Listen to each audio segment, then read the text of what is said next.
Hello ladies and gentlemen, and welcome to another Is It Worth the Grind video. And today we are looking at the Jagdpanzer E-100, aka the Fat Panzer. First off, you might be wondering why are you looking at this image instead of an in-game footage? Well, that's because this was my first game in my Jagdpanzer E-100. And this was the game I was about to show you, but I figured I might play some more to get a proper feel of the tank. I won't be making a video of just the one lucky game I might had. So I played some more and figured out it had nothing to do with luck. This tank is amazing. So is it worth the grind? Hell yes. So let's get into the game I was about to show you. So isn't this a beautiful sight? A bacon flavored Fat Panzer E-100. Just beautiful.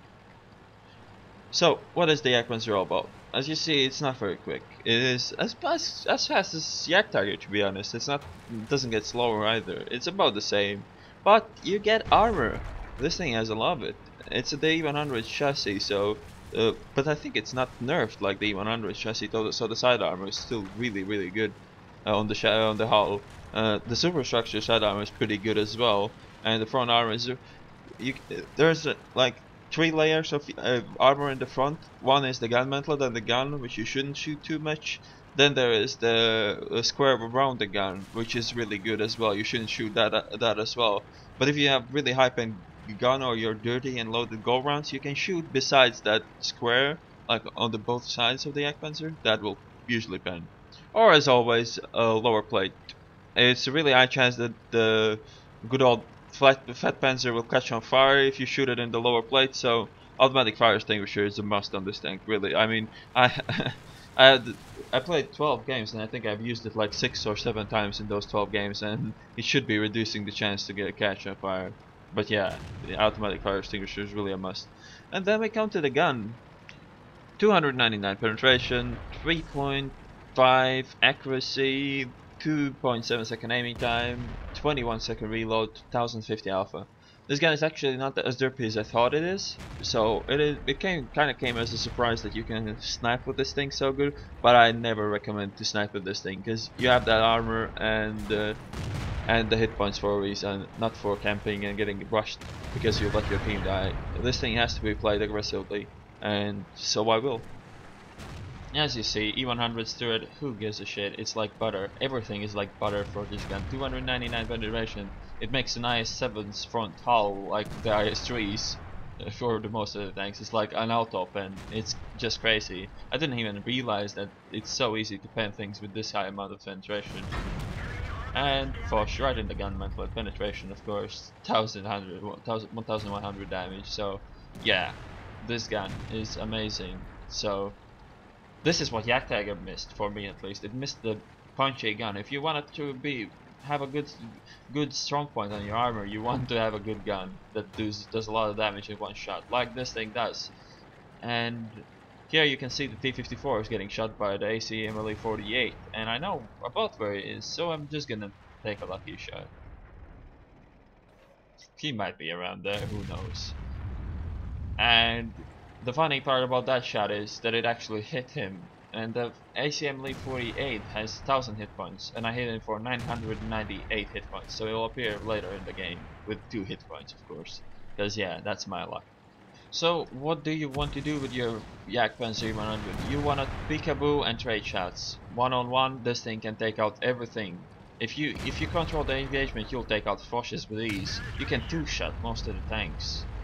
Well, yeah, really most of them. Like an IS-7 is a 2-shot for this gun, and most other tanks are as well. Most other TDs are 2-shots as well. And something like a Foch, like he can, if he has a drop on you, he can kill you. But if you have the first shot and you have cover to reload behind, then you will just destroy him.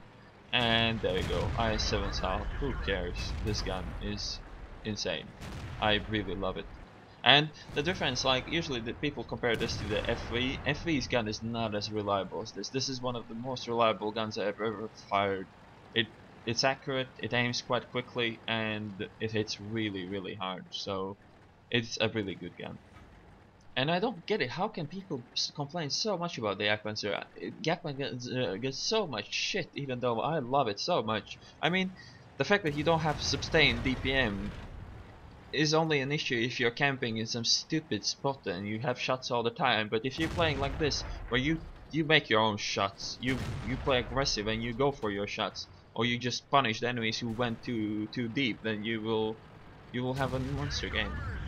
I mean, this tank, if you trade shots with tier 10 heavy tanks, they'll hit you maybe for 500. You'll bend them and you'll do 1000 damage. And if you control your engagement, you'll be able to trade shots with tanks that hit you for maybe 500 when you hit them for 1000. And even if they pen you every time, you'll do like 4k damage before they can kill you. And doing 4k damage is quite a lot. And fuck you, Artie. The funny thing is, after 12 games I played, I have 4.6k average damage in this tank, which is about average what this tank can do if you can trade shots. I have had shitty games where I almost do no damage, but then again I had so many games 6-8k damage because it's easy with this tank. I mean, this tank is so much easier to play than FV. It's way more consistent. You can actually hit shit you're aiming at, and it has armor. I mean, it has everything. The only thing it's missing here is the speed, but I can forgive that if it has everything else. So yeah, that's my take on the Jagdpanzer, to be honest. So about equipment, rammer, vents, gun length drive, or binos. Maybe, well, it depends on what you want really. Maybe you want to switch out optics, and yeah, there was the AC, I believe. Maybe you want to switch off the vents for binos. I would recommend carry binos. It's just nice when you can see the enemies at the end game. So yeah, I carry binos, you might not, it depends on you. Crew skills, repair is way more important than camo. Don't bother with camo. Repair, 6 cents, more repair, clutch braking, preventative maintenance is really nice as well. So yeah, that's about what you want to get on your Jagdpanzer. And this was a stupid shot, never do that. Go into fucking sniper mode, and I managed to angle in time to bounce him as well, but it was stupid anyways. But yeah, this gun breaks my laws of aiming really. I usually aim for weak spots, but this gun doesn't need to. And what is that ugly thing that appears when I go into sniper mode? Is that the guns inside, or what the fuck is that? It's fucking annoying. Oh well. Again, with most other tanks that would have been a bounce because he was angling kind of outwards. And here we go. Here's I'm gonna pause this. So as far as I knew in this situation, he had a clear shot on me. I didn't really notice the difference in terrain. I didn't notice that he didn't really have a proper shot. So the right thing to do in this situation would have been driving backwards, but I didn't know that. So I did something I will call from now on hash angling. It basically means angle more than you usually do. Basically what happens is he will have too many angle surfaces. He won't have any shots on your lower plate. Lower plate is the weakest part, so you want to angle that as much as you can. You can show your tracks, but you can, in the case of the Jagdpanzer, you can't show the side of the superstructure too much. So angle like 45-50 degrees and he will not penetrate you at any time. So that's how you want to deal with FVs. With the Jagdpanzer, with an E-100 it would have been easier. I would have angled my turret and angled my tracks like as needed. But this since I don't have a turret, it was a bit harder. But then again, I could have rolled back, but from the other hand, I could have taken that shot for my team, and he did only 600 damage. Who knows, if that would have been somebody else, he could have one-shotted him. Because people don't know how to deal with FVs. And one-on-one, this thing rapes FVs, because Hesh can't penetrate it if you angle. And that's as simple as that. People do 600, 700 damage, something like that. You'll do 1000. You'll kill him in 2 shots. So GG. This thing out one-on-one, this thing rapes almost everything. If you control the situation, you'll kill Foshes as well. If you are you have the drop, you'll kill him with ease in 2 shots in 20 seconds. So this thing is underrated as all hell. The penetration is really good, the alpha is really good, the armor is really good. The only thing lacking is speed, as I said, but I can forgive that if it has everything else. So tactics to use with this tank: peekaboo, peekaboo, peekaboo. Shoot, roll back. Shoot, roll back. Control your shit. Don't camp. Don't be the last guy left with full health when your team has died. It means not your team failed. It means that you failed your team. So don't do that. You have the health and the armor for a reason, so use it. And you will be fine. This is a really, really good machine. I really don't see where the hate is coming from. Because this tank rapes. And yeah, this game, 7.2k damage. It was 8 point something because I hit that 8.2 because I hit that AC MLE 48 with the blind shot. So yeah, It's 8.2k damage. Gotta love this thing, really. So about the line, it has some really good tanks and it has some stinkers as well. Well, let's start with tier 4, I guess. The head serve is really good with heat. That it's most OP tier 4 in the game. The stock is pretty good. It's some, well, it's not probably not as good as the head serve with with heat, but the stock is pretty good as well. It's a nice tank to start, and it has its charm. And then comes the Flatpanzer, which is utter shit. One of the worst, well, not one of the worst tier 6 TDs, but it's not far from being there. It's just there's so many utter garbage tier 6 TDs that you can't call the Flatpanzer the worst one. And now I just play safe because I know that I have only 2 players left, and if I fuck up the other Artie, this Artie might DDR Artie as well, so I'd rather win than fuck up, really. So the next one, Jagdpanzer, is really a really good TD. Then you come to the either Jagdpanzer 2 or Ferdinand. I would strongly recommend going Jagdpanzer 2.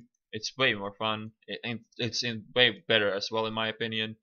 Then is the Yak Tiger. I did a review, kind of mixed feelings about it. It's not bad, but it doesn't fit my playstyle. And then comes this thing, and this thing is a monster, as you see. I mean, 1000 damage per shot. You can do your average 3k damage in 3 shots, and how hard it is to hit 3 shots in a game. I mean, this tank can really do damage. It's a really nice tank to play, and it's way easier than FV as well. You can't fuck up so hard as with FV.